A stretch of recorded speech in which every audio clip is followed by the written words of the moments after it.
Hi everybody, how are we doing this evening? Wanted to do a cigar review. Haven't done one in quite some time. Today what we'll be reviewing is Fuente Forbidden X Lost City. Hopefully we can get a good shot in here.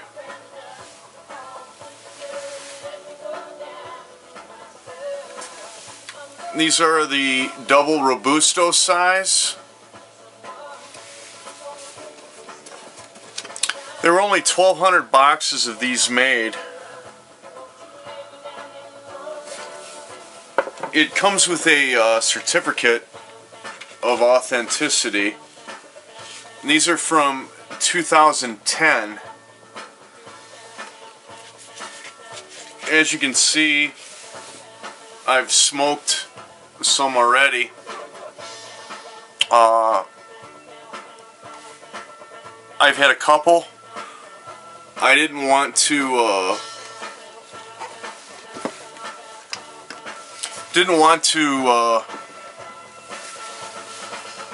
smoke one blindly while reviewing it. I already have some thoughts and some opinions with this particular Vitola, this shape, the double Robusto. So what I'm going to do now is just give you a look. Hopefully this is in focus here. And that's where it says Forbidden X.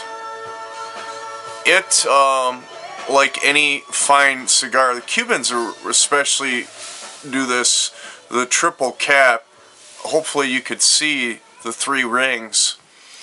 So what we're going to do is get this moist. We're going to grab our cutters and just do a quick cut.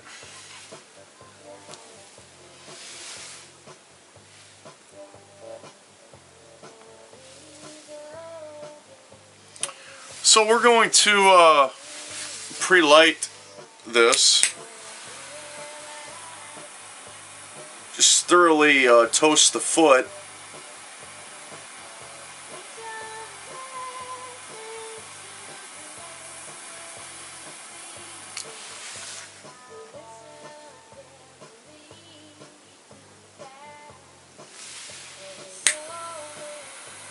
Has a nice, deep, rich room note. The room note is described as what the cigar smells like while it's actually burning. So we're going to go ahead and light this.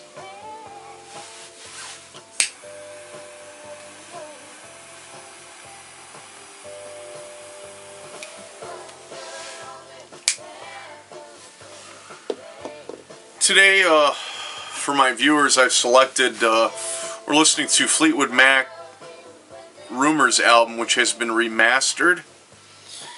And this is 2 180-gram vinyl albums at a 45 RPM, although they are full-length albums. I enjoy vinyl while I'm smoking.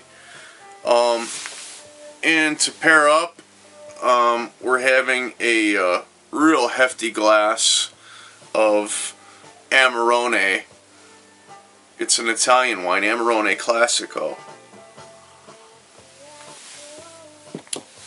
So let's go ahead and try this.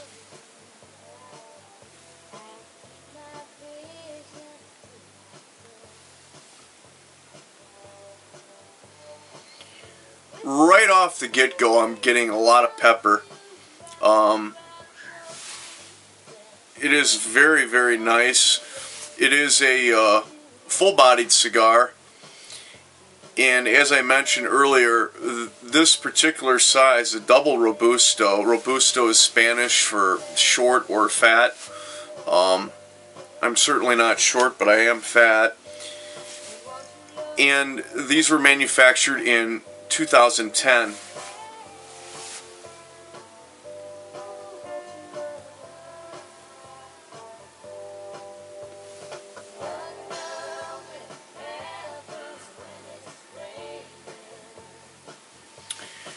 as you could see, right away I'm getting an uneven burn. And this is not the first time this has happened to me. So I'm going to go ahead and try and touch this up straight away in order to facilitate an even burn. It does have a beautiful white ash.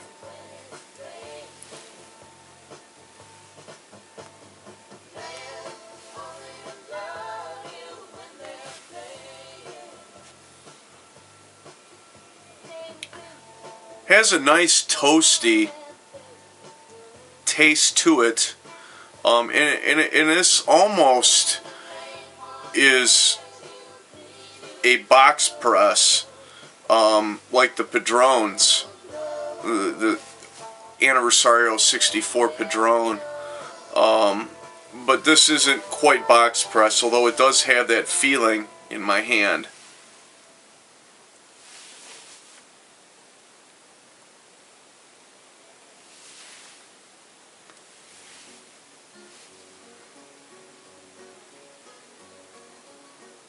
Still a lot of pepper,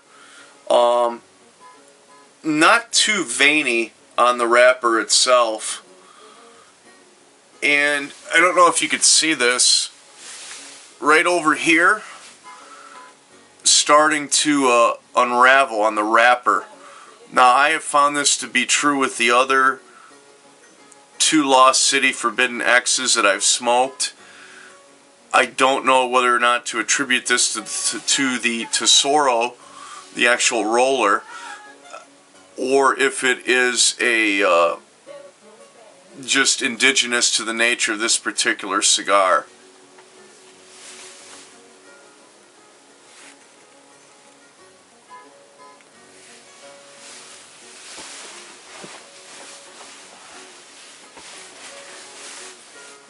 As always, I do welcome your comments, criticisms.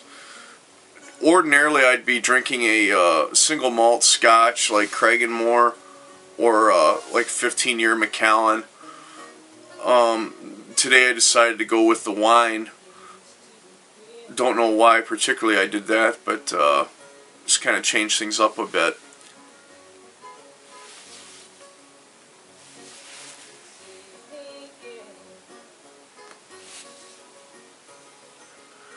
If you do have the opportunity to locate this cigar, I would highly recommend it. In spite of its nuances of this particular cigar, it is well worth the experience. They retail for right around $300 for a box of 10.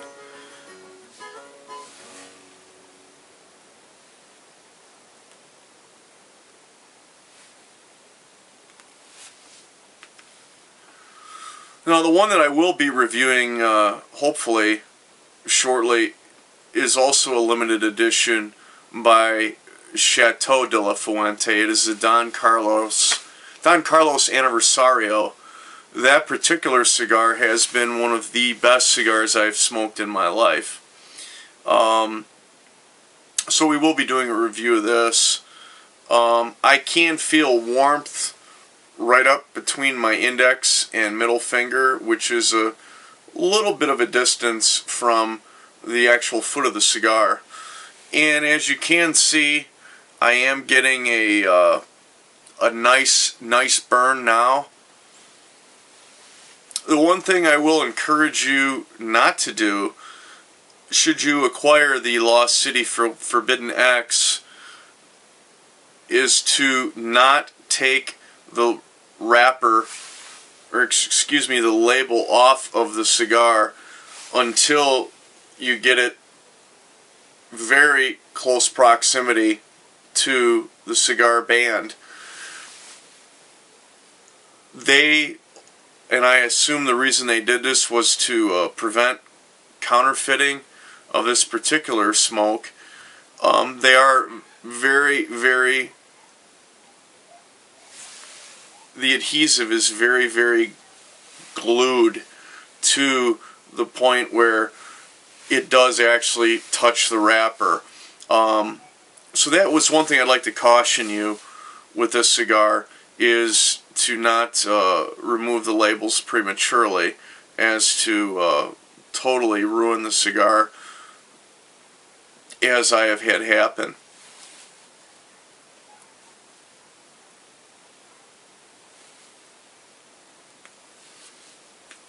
As always, you want to give a cigar at least an inch before you really can tell. Winston Churchill allegedly was quoted as saying if he could have done it, he would have given his cigar to someone else to smoke the first third down to get to that sweet spot.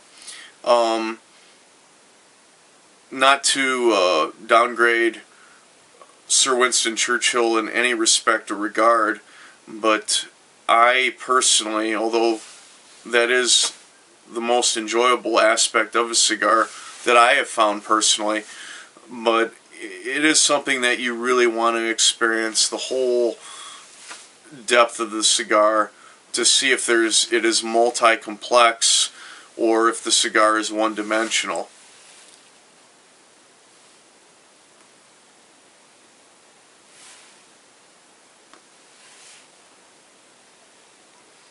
Now, what I do when I smoke a cigar, most of you are already aware that cigars are not meant to be inhaled, but one of the things you can do to experience on your palate is what's called enthralling the cigar. You're not inhaling the cigar, but what you are doing is you're pushing your tongue up to the roof of your mouth and forcing the smoke out through the nostrils, which will definitely allow you to pick up the spice end of the cigar if there is one present.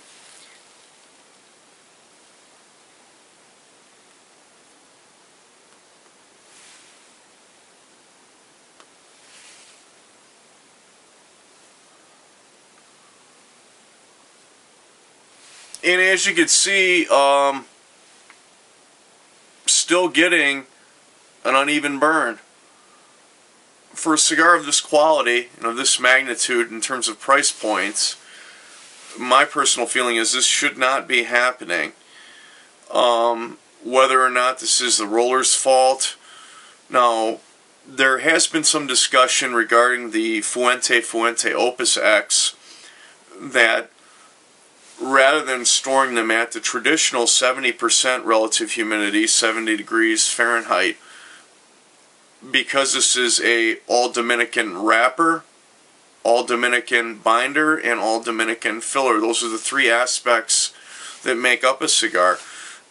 I have been shared with from different persons that the Opus X will perform at a optimal level if they are stored a little bit below at about 68%. One way that you can ascertain or acquire that is by inserting a cedar block into the humidor. It will help bring that humidity down a couple percentage points.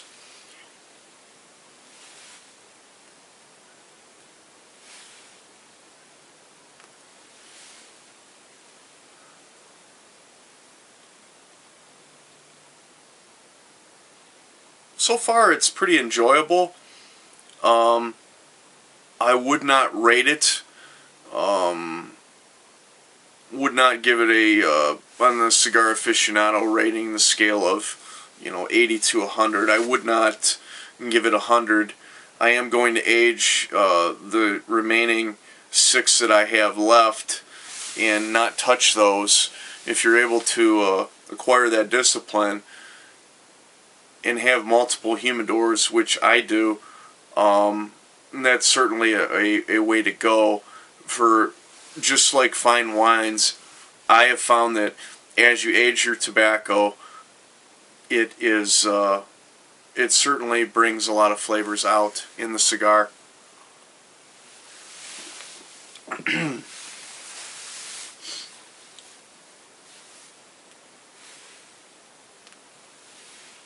So I'll check back with you, let you know how we're doing. Thanks for watching. Part 2 coming up.